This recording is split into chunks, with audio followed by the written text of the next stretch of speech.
I'm intrigued to know the other players that were not particularly involved this season, the other players that were stripped and were not involved at the final, like Marcelo, are they allowed to induce themselves in the fact that they have 5 Champions League now? Well, yeah, I think so. Tell me what the difference is. Because they've been part of the team. He's been part of the team. He just hasn't played. And you can talk about his attitude, but what's the difference between him being stripped and others being stripped and not playing, allowing themselves to say, I was part of that, but Gareth Bale, because people haven't liked things he's done recently, or people haven't liked his attitude, he's not to be involved in winning a 5th? I'm intrigued. I was quite intrigued by that conversation. Gareth Bale refused to play in El Clásicos because he wanted to save himself for the Wales game. Which is fine, which is in his right to do. I don't know if he refused to play. Well, he did refuse to play, didn't we? That's what we know. That's exactly what happened. That's exactly what happened. When was that? He said, I'm not going to play. So, well, did he say he wasn't fit to play? Yes. Right, well, we're now judging whether a player's telling a lie or not. Well, he's clearly telling a lie. Well, because he went on and played a worldie for Wales, that's an assumption. All I'm saying is... But I think the others are part of a team. Whether or not they didn't play as much as others did, they can still celebrate. Gareth Bale didn't hasn't shown any commitment to Real Madrid over the last 2 years. Well, I think that's, I don't agree with a lot of things he's done, and I've been on record as saying that. And I've also been on record as saying people have quickly forgotten some of the absolutely brilliant things that he has achieved at this club in some of his performances. But I'm quite intrigued because of a perception about attitude and some of the silly things he's done, how others are allowed to celebrate winning a 5th, and yet he wasn't. I think because they haven't done the silly things. I think it was a rather hypocritical show, if I'm being honest with you. They haven't done the silly things, have they? You can't just say, oh, we can't just forget the silly things. Well, he's still been part of Real Madrid this season, whether he's been used sparingly, he's not played particularly well, he played as a striker, he started the season on the right-hand side for Ancelotti, or whatever it was, it didn't go great. He has still been part of it.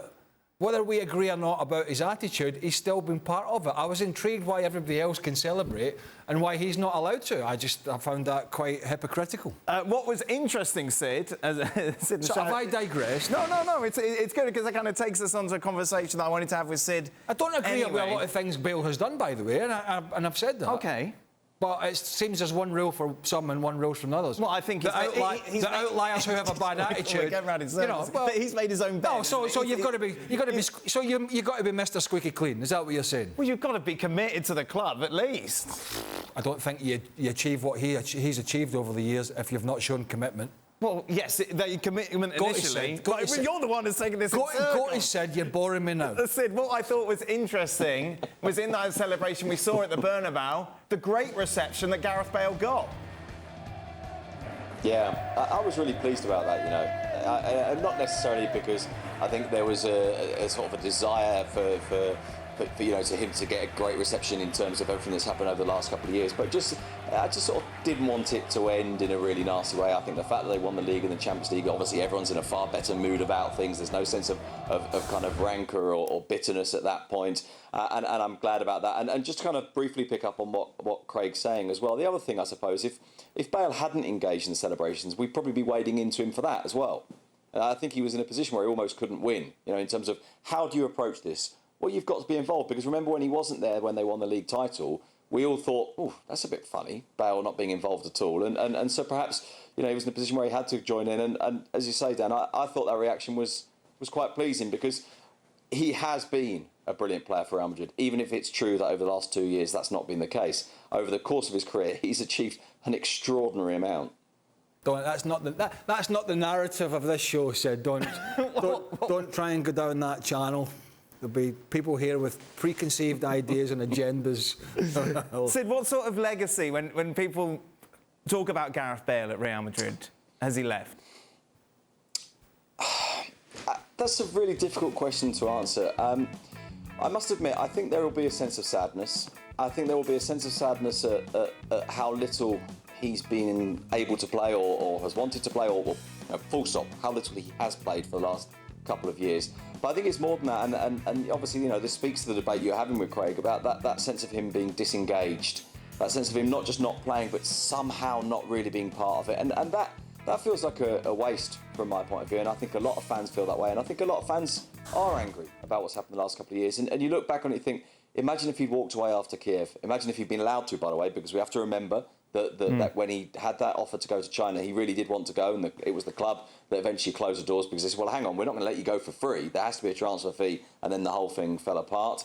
And I just sort of think if he'd gone then, maybe it would be seen differently. And I think these last 2 years have obviously eclipsed what happened before. But maybe with time, people will look back and go, you know what?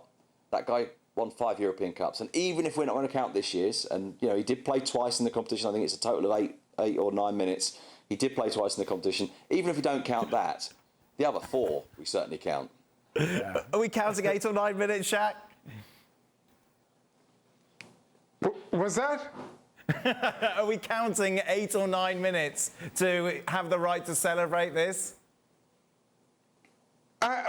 Listen, if he celebrates, that's on him, and I'm happy that the fans gave him the reception that they did. I think the fact that Real Madrid finished the season as well as they did in winning the league and the Champions League allows for the fans to be a little bit more accepting of what has been a disappointing couple of seasons, and maybe changes how Gareth Bale is remembered going forward. Because if Real Madrid had a disaster this season and Gareth Bale only played 8 or 9 minutes, I think the way he'll be remembered for the last 2 seasons is totally different than how we are right now. But to Craig's point, I have a little bit of an issue with the way Gareth Bale posted on social media, and we discussed this when last we were on, I think it was Sunday, in that it's been more than just perception around his behaviour with the team, particularly over this season. You know, carrying the flag that said, what was it? Wales, golf, Real Madrid in that order, falling asleep on the bench.